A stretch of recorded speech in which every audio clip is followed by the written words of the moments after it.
मशवरा देता हूँ हुकूमत को और वजीर कानून को मशवरा देता हूँ कि ना फिरौन की हुकूमत सारी जिंदगी रही, न नमरूद रहा, न जाज बिन यूसुफ रहा, न यजीद रहा। और यार दरबारी बन के हुक्मरानों की चापलूसी करते करते तुम यहाँ तक आ गए हो कि अब नबी पाक की इज्जत को आँच डालना शुरू कर दिया।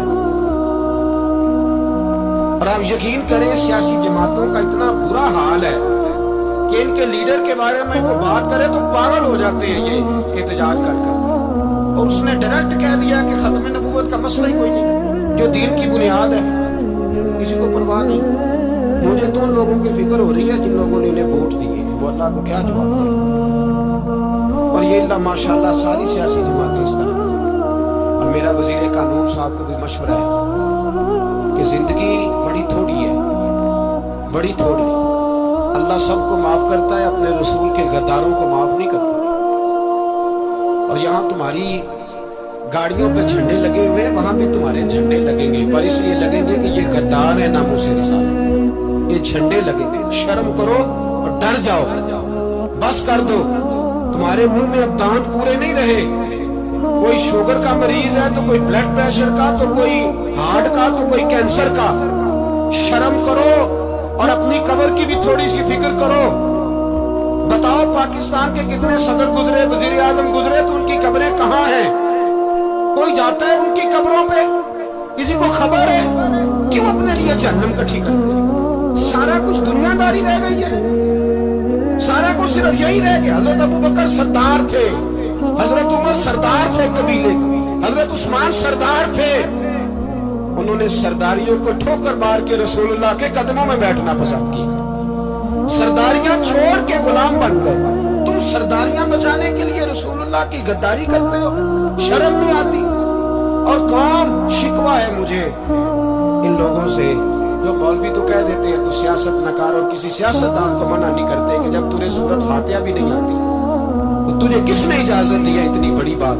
और मैंने पिछले से पिछले जुम्मे भी कहा था, फिर कहता हूँ और आज भी रिकॉर्ड कहता हूँ, मरज़ई कल भी काफिर थे, आज भी काफिर और कयामत तक। और जो उनके कुफर में शक करे वो भी, और पक्का बेईमान है, काफिर है। वो वजीर कानून हो या सूबाई हो या विफाकी हो, मन शक्का फी कुफर ही फकत कफर। जो मरज़ई के कुफर में शक करे वो भी काफिर है। हमारे रसूल आखिरी रसूल है। हम किसी को ये इजाजत नहीं देंगे कि वो खत्म नबूवत में रखड़ा डालने की कोशिश करे। हम किसी को ये इजाजत है। और तुमने कौम को लूटा, लूटते रहो, अब ईमान पे डाके तो ना डालो। तुम्हें दौलत लूट के पेट नहीं भरा, अब ईमान लूटना शुरू कर लिया। तुम्हारा फैक्ट्रियां लूट कर, कौमी खजाना लूट कर पेट नहीं भरा। भाई मानो अब दीन बेच कर अपनी हुकूमतें पक्की करोगे। और वो लोग भी तैयार हो जाए जो इन बेईमानों को मुंतखब करते हैं, उनसे भी सवाल करेगा खत्म नबूवत का मौजू क़यामत के दिन कि तुम बताओ। इनको सपोर्ट करते थे जो रसूलुल्लाह सल्लल्लाहु अलैहि वसल्लम के बाद भी किसी नबी को नबी मानना दुरुस्त जानते थे। शर्म आनी चाहिए, ख्याल होना चाहिए। और मैंने कहा कि हमारा दिल नहीं चाहता, आप यकीन करें, तो हमें शौक है जुलूस निकालने का, तुम्हारे खिलाफ बातें करने का। तुमने रोज थर्मामीटर निकाला होता है, चेक करते हो कि ईमान कितना है कितना नहीं है। ये पाकिस्तान अगर सूबा सिंध है तो हजरत अब्दुल्ला शाह गाजी का है, अगर बलोचिस्तान है तो हजरत बाबा अब्दुल रहमान का है, और अगर पेशावर है तो वो सूफिया का है, और अगर ये धरती पंजाब है तो ये दाता अली अजमेरी की है, ये बाबा फरीदुद्दीन की है।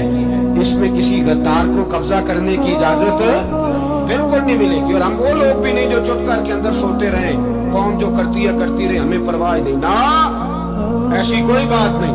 कोई बंदा ना समझे कि इन्हें होश नहीं, इन्हें पता नहीं, हमें सारा कुछ ही आता है। फिर अगर कल को कोई मुमताज कादरी पैदा हो गया तो शिकवा न करना, कल को फिर से आमर चीमा निकल आया तो शिकायत न करना, याद रखना।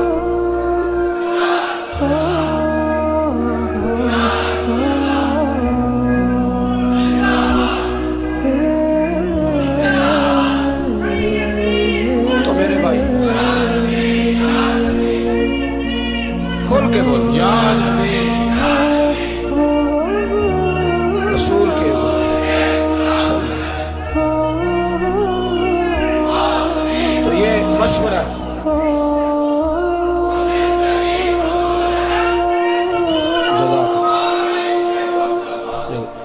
میں مشورہ ہے،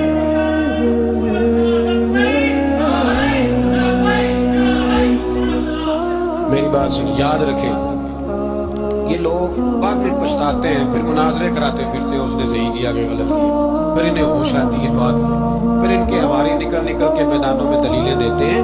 اس لیے ہمارا مشورہ ہے کہ یہ اپنی حد میں رہے، اور جو کام تمہارے ذمہ، میں نے کہا نا تم نے بڑا لوٹا، یہ قوم روز تمہیں موقع دیتی ہے لوٹنے کا، یہ موقع دیتی ہے تو تم نے دولت لوٹ کے پیٹ نہیں بھرے، اب ایمان لوٹنے کے چکر میں آ گئے ہو۔ یاد رکھو مسلمان گناہگار ہے، غدار نہیں ہے۔ تمہیں دولت لوٹنے کا تو شاید موقع مل گیا ہے، پر ایمان لوٹنے کا موقع نہیں ملے گا، تو اس لیے اس کو لگام دو۔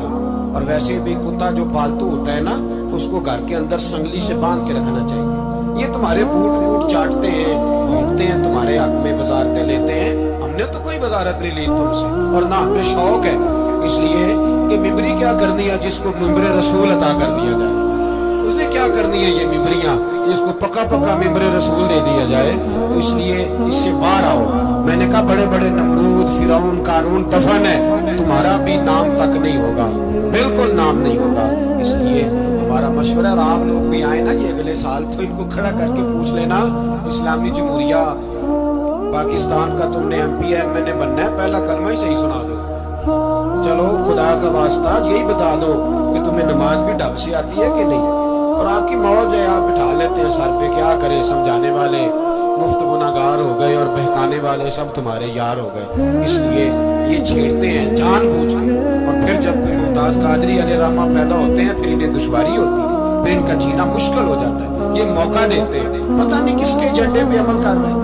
میرا سوال یہ ہے، میں نے پچھلے جمعے پھر میرا سوال ہے کہ میں پوچھتا ہوں اس آدمی کو ضرورت کیا ہے ختم نبوت پر بات کرنے؟ جب امت مسلمہ کے متفق کا فیصلہ ہے کہ مرزائی کافر، اسمبلی نے بل پاس کر دیا کہ مرزائی ان کو اقلیت قرار دے دیا، اور جب سے وہ اقلیت بنے نہ ہم نے ان کی عبادت گاہ جلائی، نہ ہم نے ان کو قبروں سے نکالا، نہ ہم نے، بس ٹھیک ہے جیسے عیسائی رہتے ہیں، یہودی سے کس ملک میں رہتے ہیں وہ بھی رہے، اقلیت بن کرے کوئی اعتراض، پر تم انہیں کھینچ کھونچ کے کیوں قریب کرتے ہو؟ تمہارا کیا جرانہ ہے ان کے ساتھ؟ بتاؤ تو صحیح۔